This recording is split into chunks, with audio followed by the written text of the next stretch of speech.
Donc, autour de la table, Mathieu Courtecuisse. Salut Mathieu. Salut Stéphane. Président fondateur de SIA Partners. Et tu vas essayer de nous rejoindre de temps en temps. Je sais bien que ce sera compliqué, mais comme tous ceux qui viennent d'ailleurs nous rejoindre pour débattre, rejoindre de temps en temps pour débattre avec nous, et j'en suis ravi.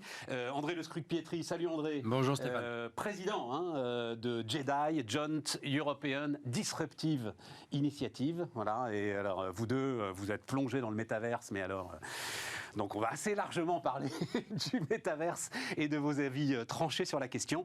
Et puis Nicolas Marquez, salut Nicolas. Bonjour Stéphane. Merci de nous rejoindre aussi Nicolas. L'Institut Molinari, institut qui travaille beaucoup sur les politiques publiques, sur la fiscalité notamment. Et alors, on va commencer avec ce que tu m'as apporté et qui est quand même assez spectaculaire, je dois dire, Nicolas, autour des impôts de production. Donc je le résume comme tu l'as résumé toi-même.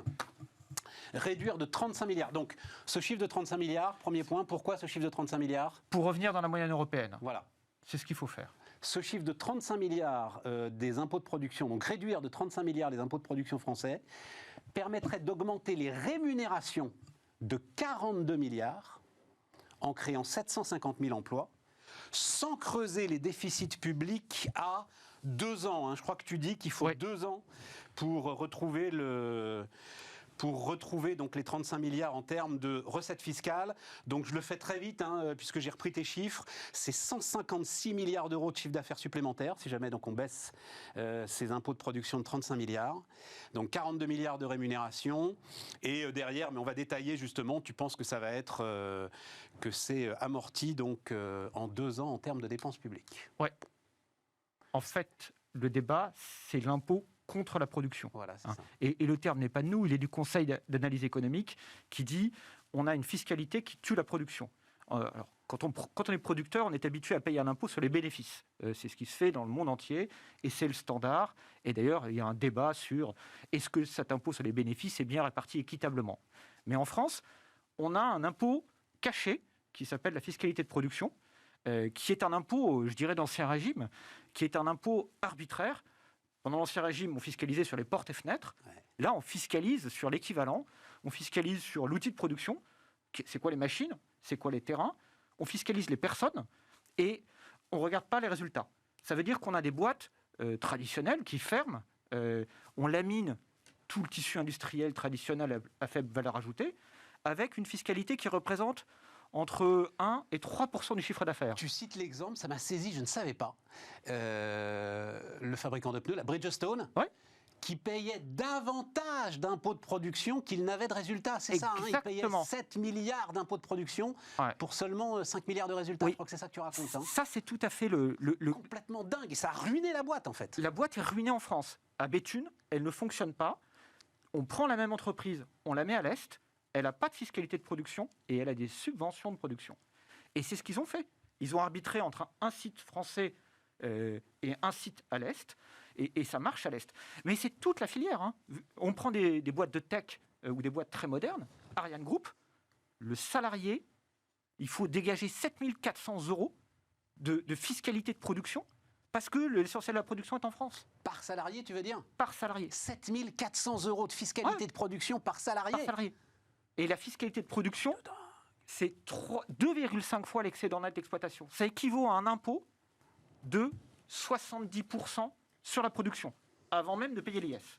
Donc nous, on a ces 2 couches, et on a calculé le coût économique de ces 2 couches, parce qu'on passe son temps à se plaindre qu'on a 1 300 000 chômeurs en trop par rapport à l'Allemagne, qu'on a autant d'expats que les États-Unis, qu'on a 300 000 frontaliers dans un sens, et entre 10 et 20 000 dans l'autre sens.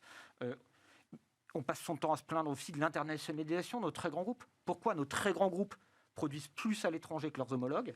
C'est en partie parce que produire chez nous... Pour gagner 1 centime, a dit Bruno Le Maire. Pour gagner 1 centime par pièce, c'est scandaleux. Bah non, pas pour gagner 1 centime par pièce, pour économiser les impôts de production. Mais oui, c'est ça. Et Maurice Lauré, qui avait théorisé la fin des impôts de production, c'est pour ça qu'on avait créé la TVA dans les années 50, disait ces impôts sont des impôts gaspilleurs. Parce qu'en fait, ces impôts coûtent plus cher qu'ils ne rapportent. Ouais, voilà, c'est ça. D'où notre business plan. Effectivement, on passe notre temps à le présenter et les gens disent c'est très surprenant. Mais pourquoi en Allemagne il n'y a pas d'impôt de production ? Enfin, il y en a moins. Ils sont négatifs l'an passé. Il y a plus de subventions à la production. L'an passé, c'était Non. une année particulière. Et dans 2 tiers des pays de l'Europe. En fait, on est le dernier grand pays à avoir de la fiscalité de production. On n'en a pas besoin. Ce dont on a besoin, c'est d'emploi et c'est d'investissement. Et Ouais. c'est ça qui rapporte. C'est là où ton calcul, alors tout ça est passionnant, mais c'est là où ton calcul peut-être pêche un peu, parce que tu dis créant 750 000 emplois, Ouais. donc cette création d'emplois amène évidemment des gains de cotisation sociale, 17 milliards, des baisses de dépenses liées au chômage, 11 milliards. Simplement, et c'est l'un des sujets de l'industrie, ce dont on parlera d'ailleurs ensemble mercredi, le problème c'est que les compétences ne sont pas là. Donc il n'est pas du tout sûr que l'industrie puisse embaucher à la hauteur des profits supplémentaires qu'elle aura dégagés. On a chiffré ça en rythme de croisière, c'est-à-dire hors goulot d'étranglement, Ouais. ce sont les crises et les tensions. C'est vrai qu'il faudra du temps pour tout mettre en branle, mais de façon structurelle, c'est ce qu'on aurait si on n'avait pas cette fiscalité de production. Et j'ai envie de dire, Stéphane, c'est vertueux. On a enfin un problème de riches. Oui, Parce que la tension du marché du travail, nos voisins allemands la connaissent depuis des années. Dans toute l'industrie, y compris dans le service public. On regarde les services publics allemands, ils ont externalisé toute une série de choses parce qu'avec la grille de salaire de l'administration, ils n'arrivaient pas à recruter. Alors là, nous, on redécouvre ça. On a enfin ce problème de riches. Alors, j'ai envie de dire qu'on a des leviers. Hein.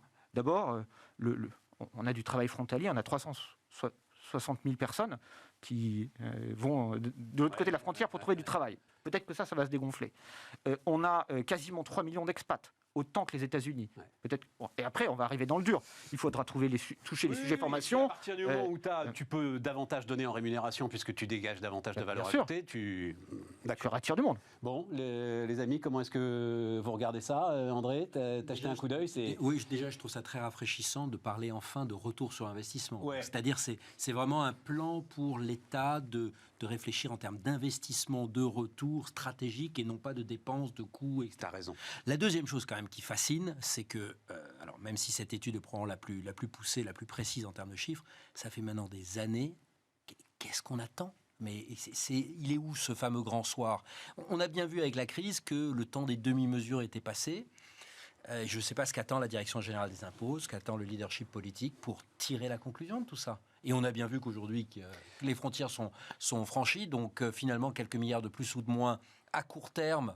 C'est peut-être maintenant qu'il faut peut-être s'endetter avant que les taux ne remontent. C'est d'accord. Hein, et enfin, quand même, un petit bémol. Attention à ne pas aussi voir ça comme la baguette magique. Il ne faut pas oublier aujourd'hui que dans beaucoup de domaines, l'aspect fiscal n'est qu'une partie du problème. On va l'aborder, je pense, avec les talents. Il faut voir aussi aujourd'hui qu'on ne pourrait pas réindustrialiser par un coup de baguette magique parce qu'aujourd'hui, on n'a plus nos sous-traitants. Pourquoi est-ce que l'Allemagne, qui a quand même des impôts assez élevés comme nous, prend moins sur les impôts de production, a gardé son tissu industriel parce que un industriel, il a ses sous-traitants. Tout à fait. Nous, aujourd'hui, on ne les a plus. Mais C'est-à-dire qu'on pourrait le pas. sujet, André, pour l'instant, c'est pas de réindustrialiser. Le sujet, c'est d'empêcher que ça Déjà de continue à garder, se barrer. absolument. Ouais, voilà, et ça. là-dessus, c'est vraiment. Ouais. Mais donc, la question, c'est qu'attend-on de toute façon, dans notre pays, on préfère les rapports. Donc, bravo, vous allez avoir beaucoup de succès. Je suis pas sûr qu'on aime bien l'action, mais peut-être que ça va changer. Mathieu.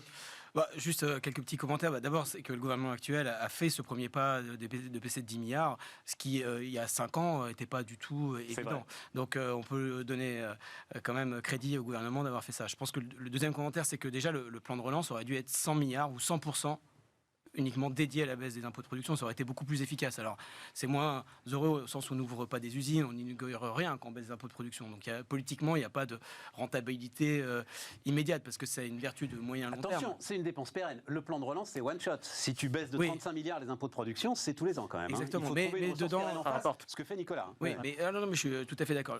Il y a une autre vertu à faire ça, c'est que ça améliore les bilans des entreprises au sens où ça fait monter les EBITDA, donc ça améliore les ratios d'endettement et ça améliore les valorisations potentielles des entreprises. Donc ça facilite aussi les levées de fonds, En etc. plus, Donc tout tout ça, à fait. c'est vraiment extrêmement productif. Après, je pense qu'il ne faut pas distinguer industrie et services. Donc ça, c'est l'autre point dans la méthode pour baisser. Il y a quand même des biais, parce que les impôts de production, il faut regarder lesquels, ligne à ligne. Il y a quand même des petits biais qui peuvent peser là-dessus et je pense qu'il faut faire attention parce qu'effectivement, par rapport au caractère mécanique immédiat, si on veut avoir de l'emploi tout de suite, il ne faut pas distinguer industrie et services. Donc il faut que cette baisse soit agnostique sur le plan industrie et services. D'autant qu'en fait, les services de demain vont être beaucoup plus dans les territoires. Et je pense notamment aux services industriels, aux services B2B. Ils seront du fait du télétravail. Peut-être le meilleur exemple, parce que c'était un truc de dingue. Moi, je n'y croyais même pas quand ils ont comme c'est les impôts de production sur les télécoms. C'est-à-dire, tu montes une antenne, tu augmentes la capacité de production du pays, et le premier truc que tu fais, c'est que tu payes un impôt sur l'antenne. Enfin, c'est un truc ahurissant. Vas-y, je te laisse continuer. Voilà, donc je pense qu'il faut faire attention à ça. Puis après, il y a le dernier point, c'est que ces impôts de production, ils viennent financer aussi les collectivités territoriales. Alors, c'est le sujet et moi, je pense que là, il faut avoir une réflexion sur la création d'un IS régional, c'est-à-dire que quelque part, les impôts de production vont amener une réflexion sur peut-être une barémisation de l'impôt sur les sociétés. Et il me semble qu'il faut responsabiliser aussi les régions en les mettant en concurrence. Donc, parce qu'il y a une série de ces impôts qui sont aussi déterminés, par exemple le versement transport, etc. Ce sont les régions ou les communautés de communes, etc. On m'a raconté l'autre jour que la première décision quasi systématique d'une nouvelle communauté de communes, c'était d'augmenter le versement transport pour construire des ronds-points. Donc, il faut quand même responsabiliser les collectivités territoriales sur la façon dont elles dépensent. Donc, il faut garder un mécanisme. Alors, ça peut être l'impôt sur un impôt régional, ça peut être une façon de redescendre le financement des collectivités territoriales, mais il faut aussi que ce soit des mécanismes vertueux. Ouais, je suis assez d'accord avec ça. J'ajouterais, personne veut avoir, enfin tout le monde est pour l'industrie, personne veut avoir d'usine à côté de chez soi. Et donc il faut que le maire, le département, la région, qui a d'une certaine manière le courage d'imposer un outil industriel à ceux qui habitent à côté, en tire une rémunération satisfaisante. Ouais. Et c'est ce que disait André, en fait. Pourquoi on ne le fait pas? Parce que le vrai sujet sur la fiscalité de production, c'est qu'est-ce qu'on fait avec les collectivités locales. Voilà. Et donc il faut Mathieu garder un lien, je suis assez d'accord. a raison, il faut organiser le partage de l'impôt sur les sociétés. Nous, à l'Institut économique Molinari, on dit aussi qu'il faut partager la TVA, parce qu'en fait, la TVA est une ressource très stable. L'impôt sur les sociétés est une ressource plus fluctuante. Ça peut faire peur à une région, ça peut faire peur à un département, qui a des engagements à très long terme. Donc il faut faire un mix des deux. C'est ce qui se fait en Allemagne, c'est ce qui se fait en Espagne. On a tous les éléments pour arriver à le faire. Ça nous amène effectivement, tu as raison André, grande logique, à l'emploi, au recrutement. Donc l'emploi toujours aussi dynamique. Hein. Moi, je trouve qu'on n'a pas beaucoup parlé de ces chiffres-là. En même temps, il y a beaucoup de choses dans l'actualité en ce moment. Donc c'était à la fin de la semaine dernière. Les recrutements en CDD de plus d'un mois ou en CDI restent très supérieurs à leur niveau d'avant-crise. Le nombre d'embauches en CDI a même battu un record historique au 4e trimestre 2021. 1 230 000 embauches en CDI. En décembre, les embauches en CDI ont devancé celles en CDD de plus d'un mois. Et tout ça est quand même très intéressant et on se rend bien compte que ce sont des entreprises aujourd'hui qui ont moins de marge de manœuvre pour imposer des CDD, en fait, face à un monde du travail qui a à nouveau les leviers parce qu'on est sur une pénurie de talent. C'est ça le sujet, André ? Qui l'aurait cru, en fait, hein, on est vraiment rentré de plein pied dans cette économie de la connaissance. Ouais. Aujourd'hui, le facteur limitant pour notre croissance, pour notre influence internationale, mais aussi pour effectivement les recettes fiscales, ça va être la qualité des talents qu'on apporte sur le marché du travail. Donc toute cette réflexion sur l'adéquation entre notre système éducatif primaire, mais surtout encore au cours de la vie, va être absolument déterminant. Et là, on vient... n'en parle. Oui, c'est totalement... C'est effectivement totalement absent de la campagne, ce qui est malheureux, parce qu'en plus, c'est par définition un thème qui n'est pas un thème sectoriel, c'est un thème transverse. Ça touche l'économie, ça touche la souveraineté, ça touche évidemment la sécurité, mais enfin, c'est évident. Et c'est un sujet authentiquement stratégique dont une seule personne devrait s'occuper, c'est le président et l'ensemble de son gouvernement. Donc quand j'ai entendu récemment qu'il y a eu des appels à des ministres de l'innovation ou alors des meilleurs ministres de l'éducation, mais c'est par définition, si on les enferme dans une case, c'est là où on a tout faux. Parce qu'on ne verra pas les effets de bord, il n'y aura pas la translation sur l'économie. Donc ça serait un superbe thème. Il y a encore 2 mois, enfin il y a encore 70 jours avant les premiers tours des élections, donc on peut espérer quelque chose quand là-dessus. Tu regardes le bilan de Macron, il y a beaucoup de choses, bon, on aura le temps d'en reparler d'ailleurs, hein, notamment beaucoup de promesses vis-à-vis des indépendants qui n'ont été pas tenues, mais le dédoublement des classes de CP... il a été fait. Hein. Et ben voilà. Mais c'est tout le problème, c'est que ça se verra dans 15 ans. Voilà. Au mieux. Le temps politique n'est pas le temps de la formation de l'éducation. Mais les parents le voient. Donc ça a un temps politique peut-être plus près. Donc c'est peut-être ça aussi qu'il faut dire aux politiques. C'est pas juste un sujet dont vont bénéficier vos successeurs, peut-être en données macro, mais je pense qu'on l'a bien vu avec... Mais ça te donne raison, c'est une dimension présidentielle. Absolument présidentielle.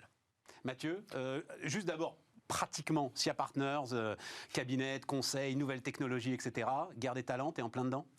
Oui, mais on s'en sort plutôt bien, donc on n'est pas hyper inquiet, et ça va. Donc le système éducatif français, voilà. Donc, mais bon, faut toujours faire mieux, et voilà. Et c'est vrai que de façon plus générale sur le marché du conseil, mais tous les marchés de l'économie de la connaissance, on est des métiers en tension, et ça date pas d'hier pour le coup. Ça fait des années qu'on est là-dedans, et que ça ouvre des questions plus pour le moyen terme. Non, je pense que politiquement, il y a quand même un point, c'est que l'élection présidentielle, d'abord. On est dans une société gérontocratique, donc malheureusement, c'est pas les parents qui font l'élection, mais c'est les grands-parents. Donc, mais les grands-parents, ils sont soucieux de leurs petits-enfants. Oui, mais alors non, mais quand tu regardes aujourd'hui, et c'est une variable dans les enquêtes d'opinion depuis des décennies, c'est que l'éducation, c'est toujours en 6e, 7e priorité pour une élection présidentielle. Donc c'est pas ça qui fait qui détermine l'élection. Dans les 2-3 mesures qui font l'élection, c'est jamais l'éducation. Donc du coup, il y a quand même des conséquences sur la priorisation. Et puis je note quand même que le président de la République a quand même. Alors, je ne sais pas si ça va se traduire dans son programme, mais a quand même évoqué des choses assez lourdes sur la réforme de l'enseignement supérieur. Réflexion sur la sélection, etc. Et c'est la première fois qu'on en parle. Enfin, je pense que ça fait 4-5 mois que tout le monde en parle. Et je ne sais pas si ça va se traduire dans son programme, parce qu'on ne sait pas d'abord s'il est candidat et on ne sait pas ce qu'il va mettre dedans. Mais j'ai le sentiment que ça va être un sujet qui va être mis en avant dans ce qui va être évoqué par lui-même. Nicolas ? Oui, sur l'éducation, je pense qu'on a beaucoup investi, mais on a mal investi, parce que ça fait 30 ans qu'on a des politiques éducatives. Moi, je me souviens de Jean-Pierre Chevènement disait il faut 80% d'une classe d'âge au niveau du bac, et la façon dont Chevènement le disait était très fine. On a massifié le supérieur. On a laissé de côté descendre le bac au niveau de la classe d'âge, tu n'as pas fait monter la classe d'âge au niveau du bac. On a pensé la massification comme la même chose pour tous. On n'a pas aidé comme il fallait les filières type apprentissage. On n'a pas conçu le système éducatif comme adapté aux individus aux besoins. Parce que ça résiste au temps politique. Tiens, on va montrer le graphe de la dépense par étudiant, là, qui est quand même, je pense, le graphe que tout citoyen et tout responsable politique devrait avoir en tête. Il va arriver. Donc, dépenses par étudiant en France qui s'effondrent. Voilà, il faut bien dire, regardez ça, c'est quand même très spectaculaire. Il n'y a même pas besoin de... On voit bien les courbes. Hein. Voilà. Ça, c'est étudiant du supérieur. C'est l'étudiant du supérieur. Parce que, et le vrai sujet, il y a une partie qui est dans le primaire, parce que effectivement, c'est ce qu'on disait, c'est fondamental. Les apprentissages, c'est fondamental. Et après, il y a un sujet, concevoir des parcours de qualité, adaptés aux attentes des élèves et adaptés aux attentes du marché du travail, mais avec une pluralité de qualité. Vous allez aux Pays-Bas, vous avez vraiment de l'apprentissage de qualité. Vous avez de la formation professionnelle de qualité. Ce ne sont pas considérés comme des filières repoussoirs. En France... Là-dessus, il y a un vrai progrès qui a été fait quand même. Là-dessus, et d'ailleurs, tiens, rendons hommage au MEDEF, par exemple. Pierre Gattaz en a fait son combat il y a quelques années, et si on voit l'apprentissage qui décolle aujourd'hui, j'ai plus le chiffre en tête, Nicolas, peut-être que tu l'as, je crois que c'est 500 000 apprentis en 2021, c'est un nouveau record, sans doute on le doit à l'action de long terme du MEDEF, de Pierre Gattaz et de l'ensemble de ceux qui se sont battus. Là-dessus, on a peut-être un petit peu évolué. Oui, mais c'est lent. Mais il y a un autre graphique qu'il faudrait regarder, c'est la dépense par enfant tout au long du cycle de vie scolaire. C'est-à-dire qu'en fait, en France, on est dans un système en cloche comme ça. C'est-à-dire qu'en fait, c'était assez bas sur le primaire, c'était assez fort sur le collège, qui est issu de la réforme du collège unique, et ça redescendait vers le lycée. Et donc, là, ce qu'a fait le président Macron, c'est qu'il a essayé de rehausser en fait la partie du primaire avec justement cette mesure de dédoublement des classes en CP.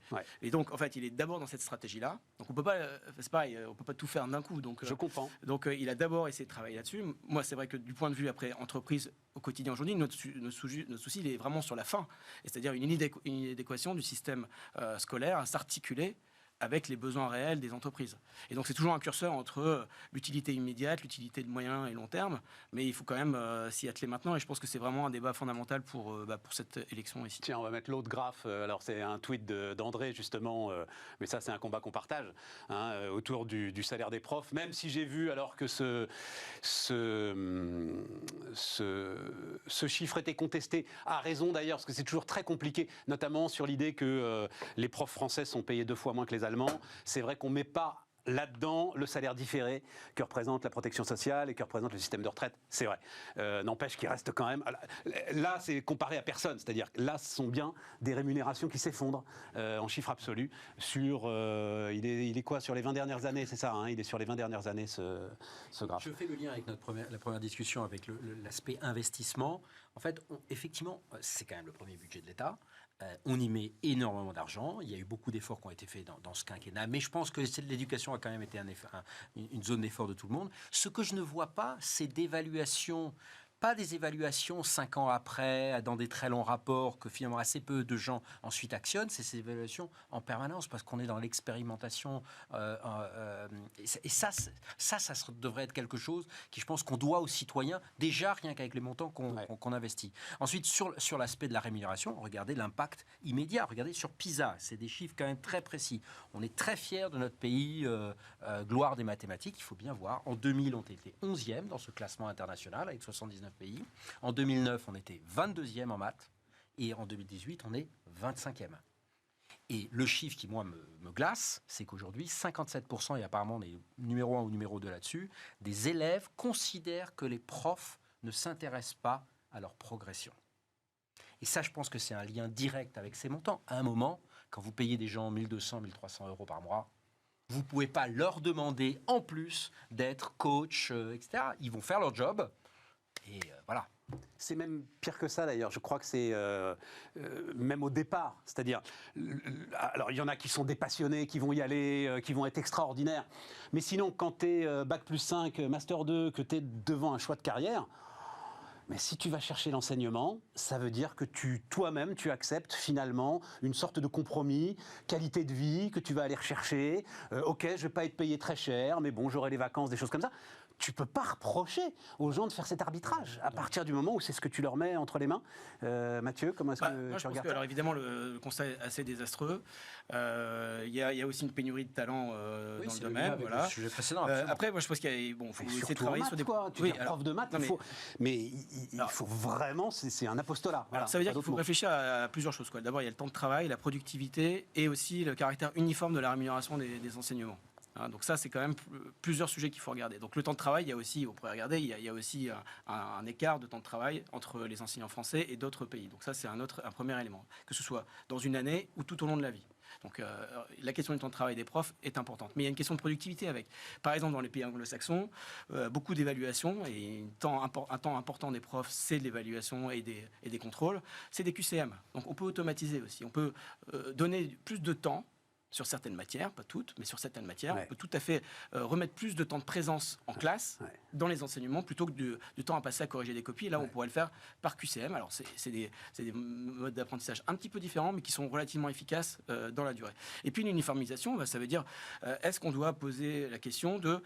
on paye un prof de maths de la même façon qu'un prof d'art plastique. Et l'autre question qui va être avec... c'est la question explosive. Oui, mais ça renvoie à l'autonomisation des établissements. Donc c'est le système type Free School, type Royaume-Uni. Et donc on laisse au chef d'établissement la politique salariale qui va avec, en fonction des matières qui sont enseignées. Parce que ça renvoie aussi, je suis désolé de le dire, mais à une offre et une demande. Et donc ça, c'est des questions qui doivent être posées. Donc c'est pas des questions faciles. Hein. On est dans une position assez sympa, on discute entre nous, mais c'est au cœur des sujets. C'est fondamental. Nicolas. C'est le cœur du sujet, parce qu'en fait... Tu veux dire entre les matières ? L'autonomie des Discerner établissements... entre les matières ? Non, entre les priorités. La priorité, c'est l'autonomie des établissements, c'est l'autonomie des universités. Historiquement, on a eu des grandes universités au Moyen-Âge, parce que ces universités étaient autonomes. Et d'ailleurs, elles étaient très autonomes vis-à-vis du pouvoir. Et concrètement... Mais tu amènes ça aussi sur le primaire, le secondaire ? Mais en fait, aujourd'hui, les directeurs d'établissement n'ont aucun pouvoir. Non. Ils n'ont aucun pouvoir. Ils n'ont même pas de pouvoir sur le foncier qu'ils utilisent. Ils n'ont pas de pouvoir sur la cantine, ils n'ont pas de pouvoir sur les enseignants, ils n'ont pas de pouvoir sur les rémunérations, ils n'ont pas de pouvoir sur les méthodes pédagogiques. En fait, on a vidé totalement l'intérêt moi, je me souviens, j'avais un arrière-grand-père qui était proviseur du lycée Carnot à Cannes. C'était le grand bahut, c'était gigantesque. Ça attirait des gens du monde entier. Ça devait être un chef d'entreprise, le gars. C'était un quasi-chef d'entreprise. Mais bien sûr. Et il avait du pouvoir. Aujourd'hui, vous prenez son homologue, alors j'imagine son homologue parce que je ne le connais pas, mais je pense qu'il n'a aucun pouvoir. Ouais. Il a juste toute une série de problèmes à gérer, C'est ça. avec des choses qui lui remontent et des injonctions paradoxales dans tous les sens. Parce que on lui demande de faire une prestation d'accueil, de restauration, pédagogique, et il n'a pas les leviers. Et c'est pareil dans tous les établissements. Moi, longtemps, j'ai été universitaire et j'ai même fait la folie d'être élu universitaire. On n'avait aucun pouvoir. Le président de l'université n'avait aucun pouvoir. Tous décidaient ailleurs. Et donc, tous ces problèmes concrets dont on parle, hein, est-ce qu'il faut rémunérer un enseignant en mathématiques, métier sous tension, mieux? Mais bien sûr. Mais concrètement, les directions n'ont pas le pouvoir de le faire. Mais attention André. quand même à une chose, à nouveau, l'éducation, c'est l'avenir de notre pays. Donc, totalement, on va dire, et c'est pas une question de privatiser ou pas, mais de rentrer dans une logique où on laisse à chaque directeur d'établissement un pouvoir complet me semble dangereux. Il faut absolument que justement la base, le corpus de ce qui fait l'honnête homme ou l'honnête femme de demain Oui, la pédagogie. soit quand même cadré. Et c'est là où l'État doit se concentrer, tout en laissant effectivement localement la possibilité. Et regardez ce que font aujourd'hui les grands groupes. Il n'y a pas un laisser-faire complet dans les business units. Hein. On a quelques visions. Et c'est ça qu'on attend de l'État et de l'éducation nationale. Quelques visions sur qu'est-ce qui est absolument impératif, quel est le niveau qu'il faut qu'on atteigne en termes de maths, d'art plastique, etc. Parce que je pense que les aspects culturels sont absolument fondamentaux demain. Et ensuite en déléguant. Et c'est là où on voit qu'en fait l'État doit être un super manager, alors qu'il est un manager catastrophique. Il y a peut-être une seule chose à faire, c'est ça. On va en parler, je pense, avec Mathieu, quelqu'un. là-dessus. Oui, non, je On pense fait qu'il la pause. y a plusieurs façons de le faire et il y a des dispositifs plus ou moins libéraux, mais par exemple, effectivement, utiliser ce qu'on met en entreprise, des KPIs, enfin des indicateurs pour suivre, c'est tout à fait possible de corréler une dotation budgétaire sur un établissement en fonction d'un certain nombre de ces indicateurs. Donc, et ça, il n'y a pas besoin de privatiser. Ou une évolution de carrière, parce que le voilà. problème, c'est que le budgétaire, c'est les Oui, étudiants. alors ensuite les qui évolutions en- de carrière qui dans en tirent des l'enseignement, aujourd'hui, c'est quand même... bon, c'est On un revient au sujet, on sujet pourrait RH. passer 2 heures dessus. Mais c'est vrai qu'aujourd'hui, au cœur de la réforme de Paris-Saclay, ça a été le taux de placement, l'indicateur phare, c'est le taux de placement des étudiants moins de 6 mois dans le marché du travail. Et c'est la dotation budgétaire, elle est corrélée à ça. Quand on fait ça, le patron de l'université, il change tout. Il n'a pas besoin d'être privé. Une pause et on se retrouve dans un instant.